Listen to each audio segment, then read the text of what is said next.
नमस्कार, न्यूज 18 राजस्थान पर आप सभी का स्वागत। मैं हूं आपके साथ हेमंत कुमार। चलिए खबरों की शुरुआत करेंगे टॉप 10 ब्रेकिंग न्यूज के साथ। जम्मू कश्मीर के कांजूगुंड में एंट्री के सिर्फ 1 किलोमीटर बाद ही राहुल गांधी की सुरक्षा में बड़ी चूक सामने आई है। यहां पर राहुल गांधी की सुरक्षा घेरे में कई लोग घुस गए थे और इसके बाद पुलिस राहुल गांधी और उमर अब्दुल्ला को गाड़ी में बिठा करके अनंतनाग ले गई।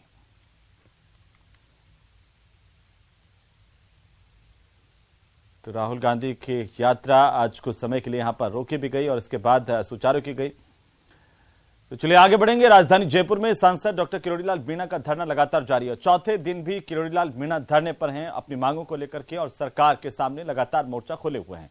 सांसद डॉक्टर किरोड़ी ने धरना स्थल पर ही रात गुजारी। पेपर लीक पर सीबीआई जांच की मांग लगातार कर रहे हैं और आज गृह राज्य मंत्री को एक मांग पत्र अपनी तरफ से भेजेंगे। भारतीय जनता पार्टी के वरिष्ठ नेता और राज्यसभा के सांसद डॉक्टर किरोड़ीलाल मीणा बेरोजगारों की मांगों को लेकर के और साथ ही पेपर लीक मामले में सीबीआई जांच की मांग को लेकर के धरने पर बैठे हुए अपने समर्थकों के साथ साफ कर दिया उन्होंने कि आखिरकार जब तक सरकार उनकी मांगों पर सकारात्मक तरीके से विचार नहीं करती तब तक उनका धरना खत्म नहीं होगा।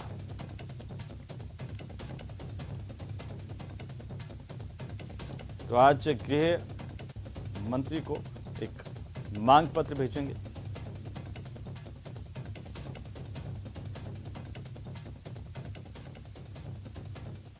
किस तरह से आप देख रहे हैं, क्या डिमांड कर रहे हैं और ये जो पूरा घटनाक्रम है इसमें आपकी बुनियादी मांग क्या है, लोगों से क्या कहते हैं? इसमें मेरी दो प्रमुख मांगे हैं।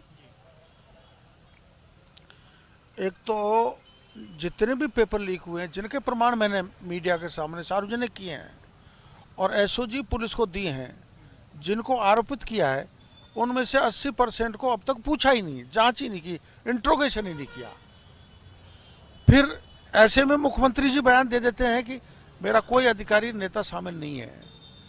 तो जो जांच एजेंसियां एसओजी हो चाहे राजस्थान की पुलिस हो, मुख्यमंत्री जो राज्य के मुखिया हैं उनके बयान के बाद वो क्या निष्पक्ष जांच कर पाएंगे या उन एमएलए और मंत्री को खोज निकालेंगे जो इस पेपर लीक में शामिल है, या उस ब्यूरोक्रेट को या उस एसओजी के उसका अधिकारी को पकड़ लेंगे जिसने निर्दोष लोगों से पैसे लिए, निर्दोष लोगों को फंसाया है, दोषियों से पैसे ले लेके छोड़ा है।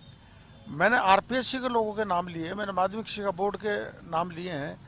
तो एक आध दो को पूछताछ करके एक आध दो को जेल में डाल दिया और जैसे इनको पेपर मिला तो इनको तो पकड़ लिया, मछली को तो लीक करने वाला मैं हूं, मेरे को नहीं पकड़ा जा रहा, यही मेरा आरोप है। और जब मुख्यमंत्री ऐसा बयान दे दें, पाक साफ कर दें, क्लीन चिट दे दें, तो फिर एसओजी या स्थानीय पुलिस के बस की बात नहीं है कि वो इस पूरे प्रकरण का खुलासा कर दें। इसलिए मैं तो सीबीआई की मांग कर रहा हूं, मेरी जिद नहीं है। लेकिन अगर सीबीआई की जांच हो गई तो इस सरकार का आता पता नहीं लगने वाला, धराशायी होगी, इतने नेता इसमें निकलेंगे। अरबाज अहमद, न्यूज 18 के लिए जयपुर से। तो वहीं अजमेर में हाथ से हाथ जोड़ो अभियान को लेकर के बैठक हुई है। इस बैठक में अजमेर संभाग के कार्यकर्ताओं के साथ संवाद किया गया और कांग्रेस पार्टी के प्रभारी सुखजिंदर सिंह रंधावा ने इस बैठक के बाद ये बयान दिया कि नेताओं को बयानबाजी से बचने की सलाह उन्होंने दी है। एक बार फिर से रंधावा की नसीहत, कहा किसी भी गलत बयानबाजी से नेता बचें, जो काम करेगा उसे लीडर बनाएंगे। सुखजिंदर सिंह रंधावा इस बैठक में मौजूद रहे और सीधा संवाद कार्यकर्ताओं के साथ किया गया। पीसीसी चीफ गोविंद सिंह डोटासरा की मौजूदगी में अजमेर संभाग के कार्यकर्ता बैठक में मौजूद रहे।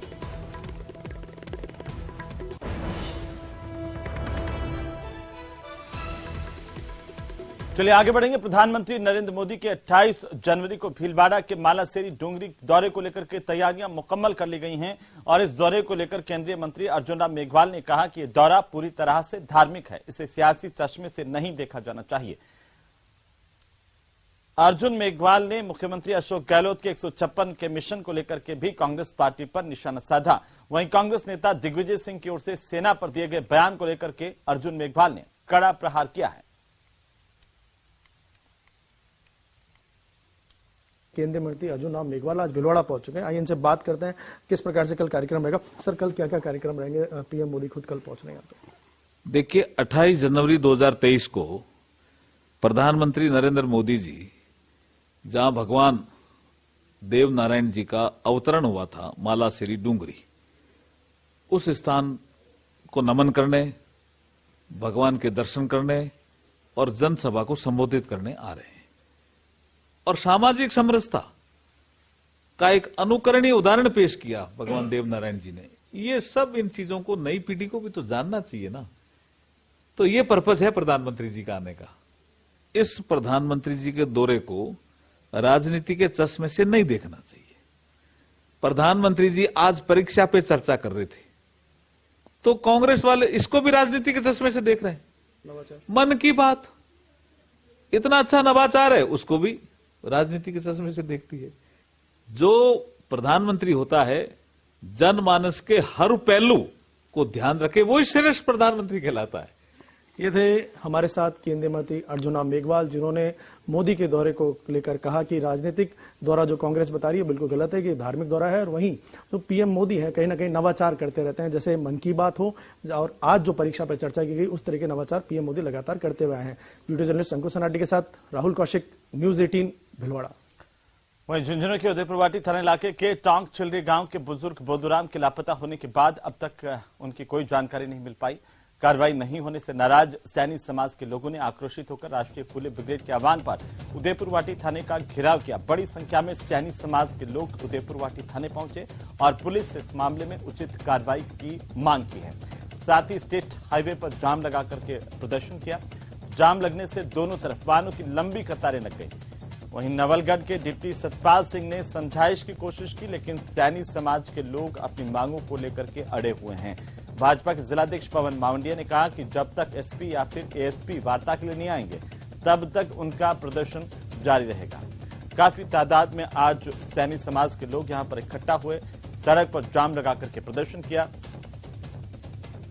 और बोधूराम मामले को लेकर के कार्रवाई की मांग। और जो अपराधी हैं उनको पकड़ने में आनाकानी कर रहा है। पुलिस प्रशासन तुरंत प्रभाव से एसपी या एडिशनल एसपी जो भी जिला स्तर का अधिकारी यहाँ आकर बात करें और जल्द से जल्द बोधूराम जी को जो भी स्थिति में वो जिंदा या मुर्दा जो भी है उसमें वो उनको ढूंढे। और इसी बीच इसी खबर पर ज्यादा जानकारी के साथ सहयोगी कृष्ण शेखावत फोनलाइन पर जुड़ चुके हैं। कृष्ण, क्या जानकारी है, अपडेट है आपके पास? बड़ी तादाद में आज सैनी समाज के लोगों की ओर से प्रदर्शन किया गया। जी, मैं आपको बता दूं कि अभी जो पुलिस प्रशासन और जो सैनी समाज का प्रतिनिधिमंडल है उसकी उदयपुरवाटी थाने में वार्ता चल रही है। और वार्ता में सैनी समाज की मांग है कि जल्द से जल्द है वो बोधूराम है उनकी बरामदगी को लेकर पुलिस है वो कोई आश्वासन दे। तो जो वार्ता है उसमें जो सैनी समाज के प्रतिनिधि मंडल हैं वो मौजूद हैं और लगातार जो नवलगढ़ डिप्टी हैं वो समझाइश कर रहे हैं और त्वरित कार्रवाई का आश्वासन देने के लिए कह रहे हैं। मगर उनकी मांग है कि अभी तक 9 दिन बीत जाने के बाद भी लगातार नवलगढ़ डिप्टी द्वारा आश्वासन दिए जाने के बाद भी कोई कार्रवाई नहीं हुई है। तो उनका कहना है कि जब तक जिला स्तर का एडिशनल एसपी या एसपी आकर उनको आश्वस्त नहीं करते हैं तब तक उनका ये जो प्रदर्शन है वो जारी रहेगा। जी बिल्कुल। क्या कोई अभी तक की बातचीत जो हुई है उसमें कोई सकारात्मक हल निकलता हुआ दिखाई दे रहा है? क्योंकि लगातार जाम लगा करके बैठे हुए आम लोगों को भी इस जाम से परेशानी हो रही है। जी, उनकी एक ही मांग है कि जब तक ये जो कोई जिला स्तर का अधिकारी उचित आश्वासन नहीं देगा तब तक वो जो उनका जो ये प्रदर्शन है वो जारी रहेगा। और नवलगढ़ डिप्टी ने 2 दिन पहले उनको आश्वस्त किया था कि पुलिस है वो इस मामले में कार्रवाई करेगी और उसी के बाद उन्होंने 2 दिन का अल्टीमेटम दिया था और उसके बाद जो है ये उन्होंने आज ये प्रदर्शन किया है। और तो इसमें जब जो जिला स्तर के अधिकारी हैं वो पहुंचकर उनसे वार्ता करेंगे। अभी तो जो चिड़ावा डिप्टी सुरेश शर्मा और नवलगढ़ डिप्टी हैं वो उनके प्रतिनिधिमंडल से वार्ता कर रहे हैं। पुलिस का रुख कब तक की बातचीत में क्या एसपी यहाँ पहुंचेंगे इनसे बातचीत करने के लिए इन लोगों के साथ? मर्दुल कछाप पूरे मामले की सुबह से ही मॉनिटरिंग कर रहे हैं और इस मामले में एडिशनल एसपी हैं वो वार्ता के लिए जाने की बात है और जैसे ही वहां पहुंचकर क्या कुछ हो। बिल्कुल कृष्ण, चलिए बहुत शुक्रिया, नजर बनाए रखिए, लगातार अपडेट हम आपसे लेते रहेंगे। तो वहीं शीतलहर और पाले की वजह से खराब हुई फसलों की सही गिरदावरी करवा करके उचित मुआवजा दिलाने की मांग को लेकर पूर्व सांसद संतोष अहलावत के नेतृत्व में भाजपा की ओर से जोरदार प्रदर्शन किया गया। कार्यकर्ताओं ने विरोध मार्च निकालकर जिला कलेक्ट्रेट पर प्रदर्शन करते हुए जिला कलेक्टर को फसल खराबे की सही गिरदावरी करवाने समेत 4 सूत्रीय मांगों को लेकर के सीएम के नाम एक ज्ञापन सौंपा है। इसमें कहा गया कि सरकार की ओर से किसानों के विरोध से बचने के लिए आनन फानन में जिस तरीके से गिरदावरी करवाई जा रही है उसमें कई खामियां हैं, जिसके कारण सही तरीके से गिरदावरी नहीं हो पा रही। फसल में 90% तक नुकसान हुआ है, लेकिन गिरदावरी में नुकसान को कम आंका जा रहा है।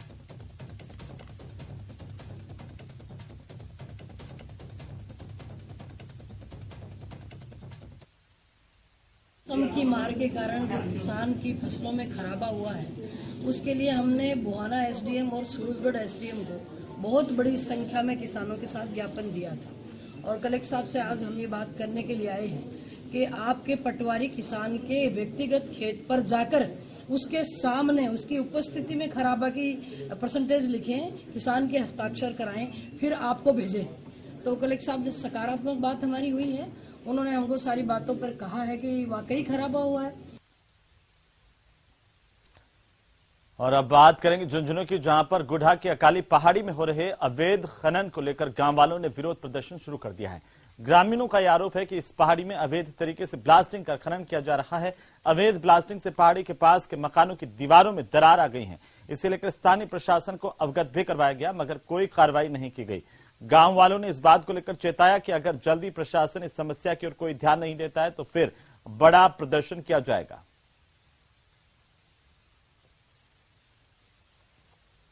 आक्याली डूंगरी के अंदर अवैध ब्लास्टिंग बहुत ज्यादा हो रही है, जिसके कारण जो आड़ोस पड़ोस के मकान हैं उनके अंदर भी दरारें आ गई हैं और इसका कोई भी इसका निपाण नहीं है। अभी तक अपनी मनमर्जी से ये कार्रवाई यहाँ से चल रही है, इसकी कोई भी कार्रवाई है नहीं है और प्रशासन से हमारी यही मांग है कि इसकी पूरी कार्रवाई की जाए। और अब बात स्कूलों में तालाबंदी की। शिक्षकों की कमी और तबादलों को लेकर के स्कूलों में तालाबंदी की गई है। 2 जिलों की तस्वीरें आपकी टीवी स्क्रीन पर है। पहली तस्वीर दौसा की, जहां पर, और दूसरी तस्वीर है बीकानेर की। दोनों जगहों पर छात्र छात्राओं का आक्रोश प्रदर्शन और स्कूल पर तालाबंदी की जानकारी मिली है। हालांकि बीकानेर में जो है अब एक्शन की बात सामने आ रही है।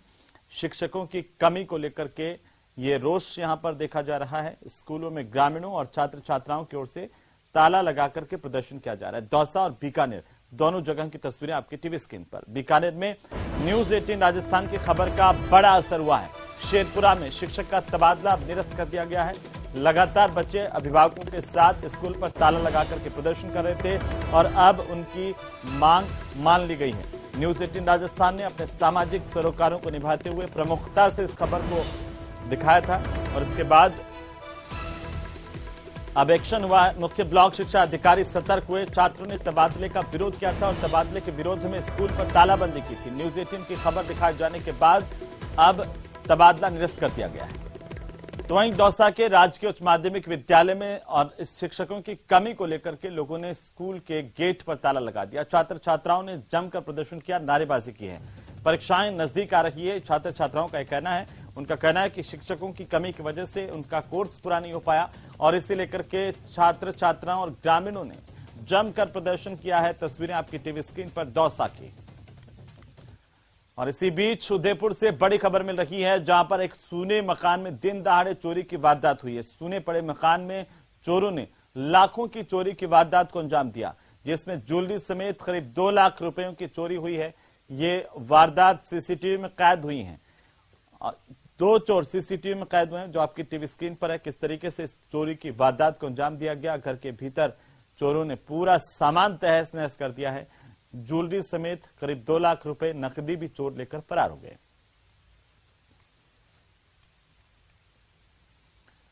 और इसी बीच अजमेर से बड़ी खबर, जहां पर 2 बैंकों के एटीएम से 38.5 लाख रुपए की लूट सामने आई है। आपको बता दें कि अजमेर जिले के अरेन और रूपनगढ़ इलाकों से लूट की 2 अलग अलग तस्वीरें सामने आ रही है, जहां एक में एसबीआई का एटीएम और दूसरी जगह पर बैंक ऑफ बड़ौदा के एटीएम से चोरी की गई है। 38,50,000 रुपए की पूरी लूट है। जंजीरों से बांधकर दोनों एटीएम उखाड़ लिए गए चोर और बदमाशों ने एक एटीएम से 8.5 लाख रुपए की लूट की, दूसरे एटीएम से 30 लाख रुपए उड़ाए हैं।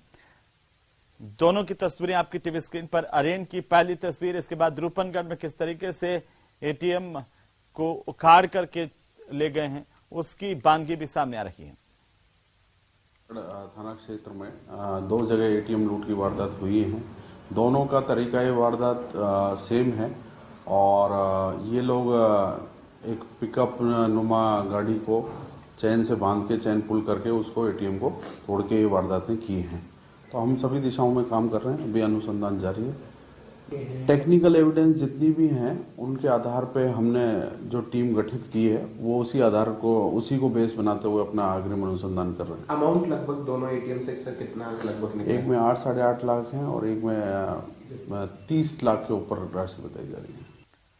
चलिए आगे बढ़ेंगे। बीकानेर में शिक्षा मंत्री डॉक्टर बीडी कल्ला ने डिजिटल स्टूडियो का उद्घाटन किया। पंजीयक शिक्षा विभागीय परीक्षा कार्यालय में स्टूडियो बनाया गया है और इस दौरान शिक्षा निदेशक गौरव अग्रवाल समेत कई अधिकारी मौजूद रहे। स्टूडियो से ऑनलाइन जुड़कर के मंत्री ने संबोधित किया। उन्होंने कहा कि शिक्षा के क्षेत्र में कई नवाचार किए गए हैं। बच्चों को बेहतर शिक्षा की दिशा स्टूडियो से मदद मिलेगी।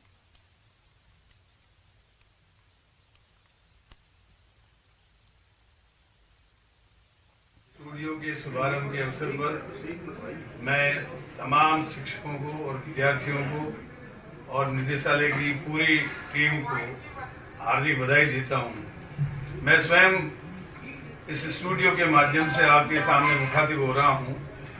देंगे उसका प्रसारण YouTube के माध्यम से आप तक पहुंचेगा। हमारे सचिवालय में भी ई-फाइलिंग का काम शुरू हो गया है। तो वहीं आम आदमी पार्टी ने राजस्थान में आगामी विधानसभा चुनाव में बिना किसी भी राजनीतिक गठबंधन के अपने दम पर 200 विधानसभा सीटों पर अपने प्रत्याशी उतारने का ऐलान किया है। वहीं जनाधार मजबूत बनाने के लिए आम आदमी पार्टी ने सदस्यता अभियान की भी शुरुआत की है।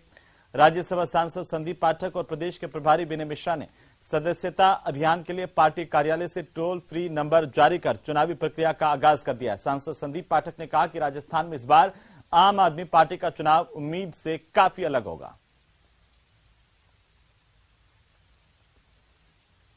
पार्टी ने चुनाव लड़ा, वहां जनता ने खूब प्यार दिया। दिल्ली में सरकार है, पंजाब में सरकार है, गोवा में एमएलए है, गुजरात में आपने देखा किस तरीके से जनता ने प्यार दिया।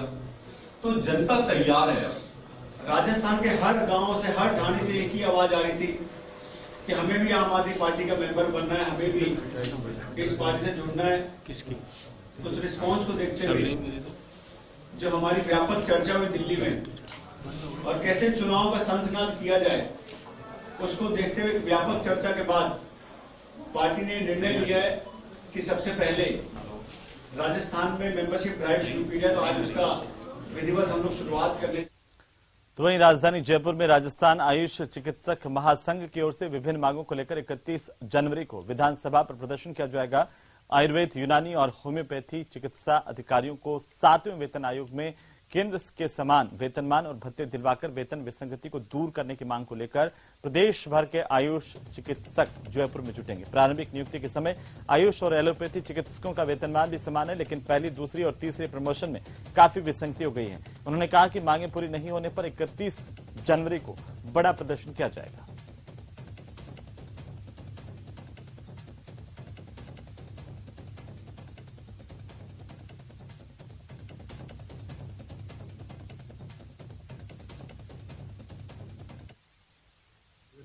कि इनिशियली जो हमारे आयुर्वेद चिकित्सा अधिकारी, आयुष चिकित्सा अधिकारी लगते हैं वो 5400 की ग्रेड पे लगते हैं, लेकिन उससे ऊपर वाली जो ग्रेड है वो सभी कैडर में 6600 है, लेकिन आयुर्वेद चिकित्सकों का, आयुष चिकित्सकों का 6000 है। हमारी इस मांग को लेकर राज्य सरकार से वार्ता की बात है और सरकार से डिमांड है कि भाई जो हमारी जो वेतन विसंगति है इसको हमारी दूर करें। तो वहीं गणतंत्र दिवस के मौके पर शराब के ठेकों का ड्राई डे होने के बावजूद भी शहर में अवैध शराब बेचने की सूचनाएं आबकारी विभाग को मिली। आबकारी विभाग की टीम ने इस तरह की सूचनाओं पर मौके पर तस्दीक की तो 4 अलग अलग ठिकानों पर अवैध शराब की बिक्री होते हुए मिली, जहां पर छापे के दौरान कुल 425 अवैध शराब के पब्बे जब्त किए गए। एक शराब तस्कर सोनू राजपूत को RJ 23 नाम के रेस्टोरेंट पर शराब बेचते हुए जयपुर में पकड़ा गया है। इसके साथ ही गिरधारीपुरा, कच्ची बस्ती, सुमन विहार, निमेड़ा और शिवाजी नगर मदीना कॉलोनी में भी अवैध शराब बेची जा रही थी। यहां से 3 महिलाओं के ठिकानों पर अवैध शराब जब्त की गई है। 425 अवैध शराब के पवे जब्त किए गए हैं। 3 महिलाएं शराब बेच रही मौके से फरार हो गई और ये आबकारी विभाग की ओर से बड़ी कार्रवाई की गई।